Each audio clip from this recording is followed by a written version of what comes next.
مكسوف تتكلم مع حد وانت صايم بسبب ريحة الفم أو خايف تكون ريحة الصيام عندك مزعجة. الحقيقة إن الموضوع ملوش علاقة إنك أنت ما غسلتش سنانك، دي عملية كيميائية بتحصل جوه جسمك. خليني أقول لك السر إن اللي يخلي ريحة فمك صفر إزعاج لحد أذان المغرب. طبيا الريحة دي ليها سببين. رقم واحد، لما جسمك يخلص السكر ويبتدي يحرق في الدهون بينتج أجسام كيتونية بتخرج عن طريق النفس وليها ريحة مميزة. التاني وهو الأهم، الجفاف لما اللعاب بيقل البكتيريا بتهب وبتبتدي تحلل بقايا الطعام وبتنتج غازات كبريتية كريهة جدا. يعني المشكلة في الجفاف أكتر من الأكل نفسه.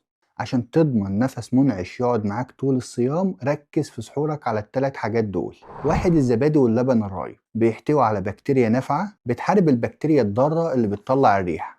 اتنين، الخضروات المائية، الخيار والخس بيحبسوا المية في جسمك لفترة طويلة طول الصيام فبيفضل ريقك جاري وما بيحصلش جفاف. تلاتة، التفاحة والكرفس بيعملوا تنظيف ميكانيكي للأسنان ويحفزوا إفراز اللعاب.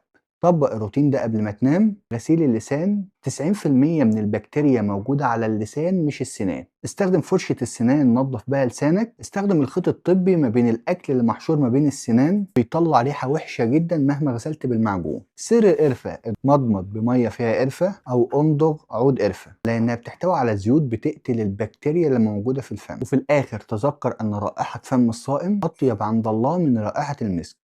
بس ده مش معناه إننا نهمل النظافة الشخصية. جرب التكتيك اللي قلته لك النهاردة وادعيلي. لو عندك سؤال تاني محرج عن الصيام اكتب لي هرد عليك بفيديو طبي. رمضان كريم ودمتم سالمين.